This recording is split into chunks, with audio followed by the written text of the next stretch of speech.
Ang tinasabi ng ilan, pumalpak nga siya doon, ba't ngayon senador pa? Kasi kasinungalingan yun. Wala akong palpak, Karen. Yung sugar fiasco, ako ang nagpahuli ng mga asukal. At dito sa programa mo, daming nanonood dito, kung merong makakapagpakita ng dokumento na pinirmahan ko, yung sugar order number 3, sa iyong programa, Karen, exclusive mo ito, I will withdraw my candidacy for senator. At yung appointments for sale, hanggang ngayon, hindi ako sumailalim at isiniilalim sa kahit anong investigation. Wala ako ni isang kasong administratibo, civil, at best criminal. Wala.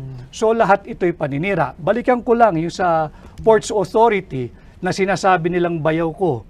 Si Ginoong Chet Pastrana nakilala ko lang nung kampanya. At kaya pinagkatiwalaan namin tagadala ng pera para sa mga watchers. At hindi ko bayaw yan. At baka magduda ang asawa ko na meron pa akong ibang pinakasalan pag nagpatuloy yung chismis na bayaw ko si Chet. Yun ang aming biruan ni Chet. Ay hindi ko kaano-ano si Chet. Yan ang katotohanan.